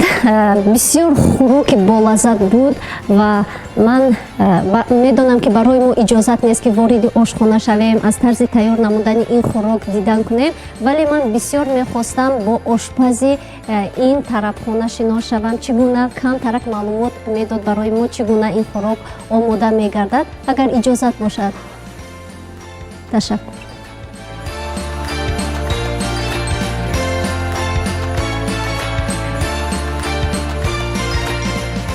سلام. خیلی خیلی خوش آمدید. ممنون که پذیراییتون به ما دادید. تشکر. خواهش می‌کنم. ما امروز از خوراکی معمولی ایرانی زیرشپلو استفاده نمودیم. خیلی بولذت بود و من بسیار می‌خواستم که از طرز تیار نمودن این نوع خوراک معلومات کمتر بگیرم برای تماشاگران هم معلومات برسونیم و 100% خیلی خیلی ممنون که تشریف آوردین، فضای ما رو انتخاب کردین و از غذای ما لذت کافی انشالله که برده باشیم. زرشپلو یک غذای سنتی ایرانیه و از مرغ و ریس ایرانی تشکیل میشه که با روش ها و حالا اون رسیپی های خاص خودشه. هر سرآشپزی یک رسیپی خاص خودشو داره و نسبت به نرم بودن، نسبت به ملایم بودن گوشت، تمام این چیزایی که این مرغ داره نسبت به اون سرآشپز و کسانی که توی کخنی کار میکنن همه با هم انجام میدن که شما لذت کافی رو از غذا ببرید. در مدت چند دقیقه آماده می‌گردد؟ این تقریبا میشه گفت این غذا چون غذاییه که به صورت پختگی باید بیاد جلو. دو روش پخت داره و روش اول که پخته میشه، روش دوم به صورت سفارش که میاد بیرون سرخ میشه یا همون ژرونی میشه، تقدیم شما میشه. و شما چند سال شده است که در همین طرفخانه فعالیت دارید و چگونه خوراک‌های شما رو میزبانان قبول می‌نمایند؟ اینجا من تقریبا 2 ساله در خدمت دوستانم، رستوران هتل سفید دره و عرضم خدمتتون که اکثر دوستان لطف دارن، از غذاها لذت بردن، تعریف کردن مثل شما و ما سعی کردیم این غذاهایی که از ایران به صورت حالا میشه گفت یک رسیپی آوردیم نسبت به مذاق و نسبت به نوع طعمی که دوستان عزیز توی تاجیکستان هستن یه خود پایین و بالاشون کنیم، تیزتر کنیم، شلتر کنیم، همین چیزایی که شماها دوست داشته باشین لذت ببرین و توی غذا پیاده کنیم. 8 سال تاجیکستان بودم و دلتنگی نداشتم، حس کردم قاطی خانواده خودم هم. هیچ فرقی نداشته برای من با ایران. در خدمت شما هستم. تشکر. سلامت باشید. لذت کافی انشالله برده باشید.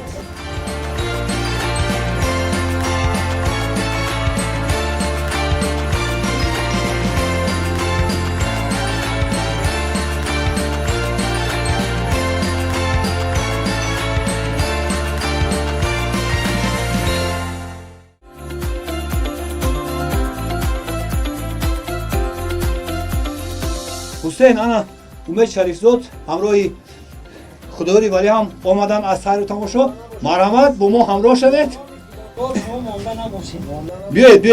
بیایید مرحمت کنید. از روی همین آتش معلوم که سیخ کباب خیلی خوب میشود. خب ما قریب که همه کارا انجام دادیم. شما اکنون و ما باید کمک کنیم. در خوردن. نه حسین؟ نه در خوردن. هم در خوردن هم در آماده کردن. در خوردن کمک کنیم. در یک جا بخوریم. در آماده کردن سیخ کباب و بعدا در خوردن. باشد.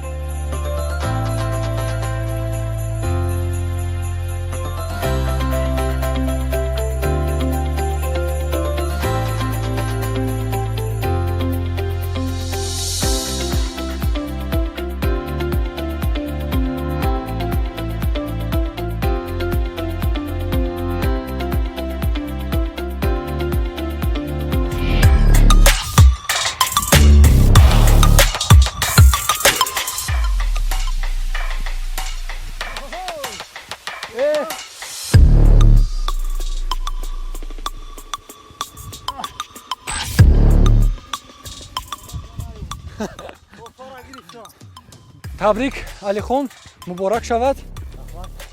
саломат бошед. Биандагони азиз, инҷо мерасем ба поёни ин қисмати барнома. Биандагони азиз, то як масофаи муайян омадан. Аллакай чанде аз ҳамкорони мо дигар тавони баромадан ба ин нуқтаи кӯҳро накардан, барои ҳамин дар поён мондан. Шуморо алихон табрик мегӯем, саломат бошед. Инҷо биандагони азиз мерасем ба поёни ин қисмати барнома. Акнун алихон ба поён боз зуд мефароем ки ҳамкоронамон дар он ҷо моро интизор ҳастанд. Меравем. Оҳиста аз ҳама мушкил фаромадан мешавад.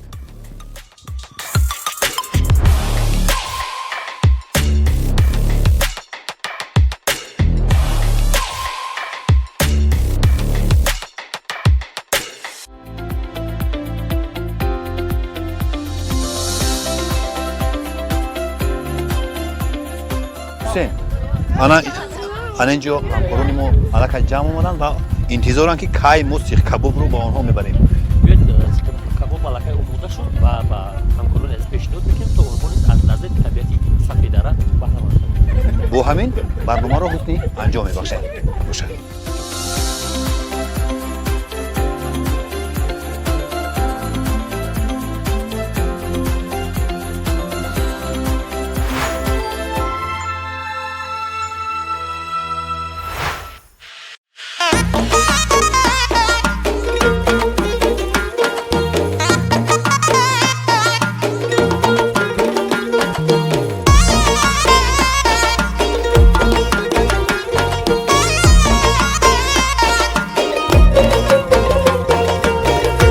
قدی بلندت را بگردم جمالی دل پسندت را بگردم بیا قدی بلندت را بگردم جمالی دل پسندت را بگردم بخوابم درای هر شب جان بخوابم درای هر شب جان خیالی من بود از این پریشان خیالی من بود از این پریشان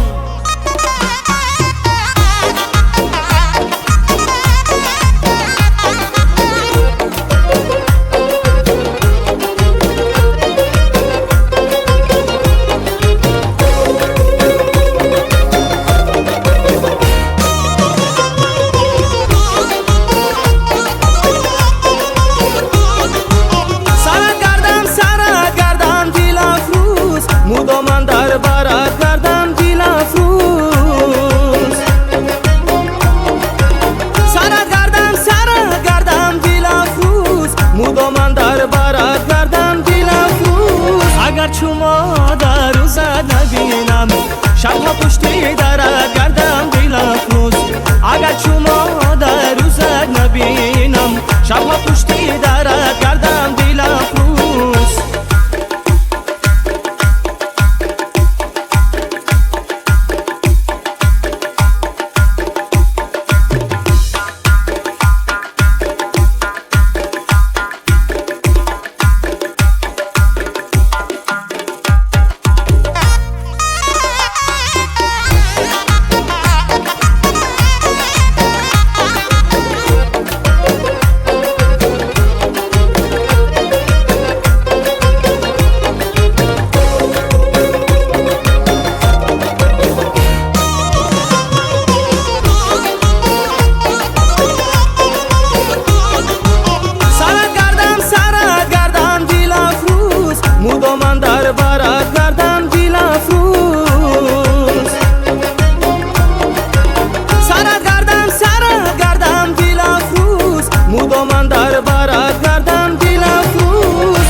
شبها پشتی درت گردم دل افروز اگر شما در روزت نبینم شبها پشتی درت گردم دل افروز بیا قدی بلندت را بگردم جمالی دل پسندت را بگردم بیا قدی بلندت را بگردم جمالی دل پسندت را بگردم بخوابم درای هر شب جان بخوابم درای هر شب جان خیالی من بود از این پریشان خیالی من بود از این پریشان خیالی من بود از این پریشان خیالی من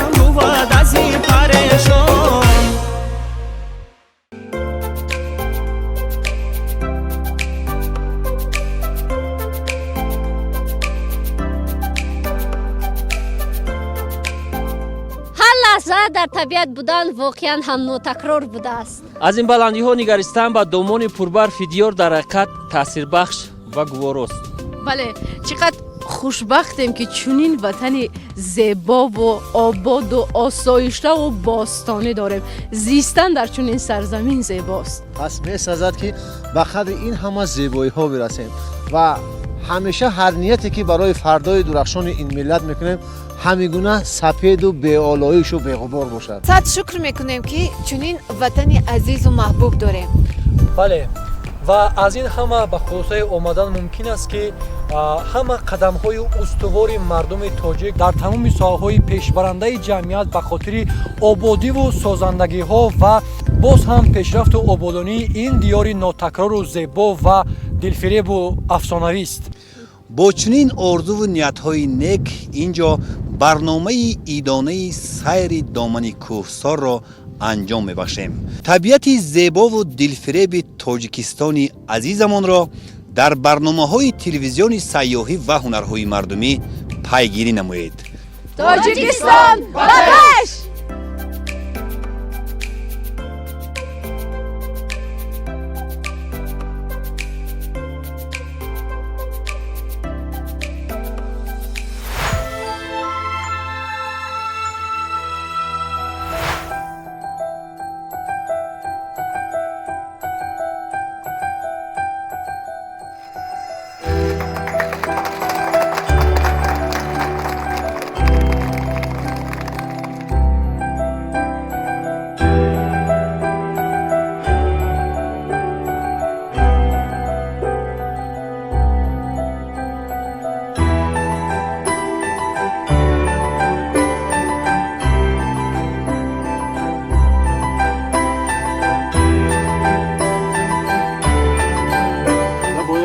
барои ҷавонон барои варзишгаро барои сайёҳо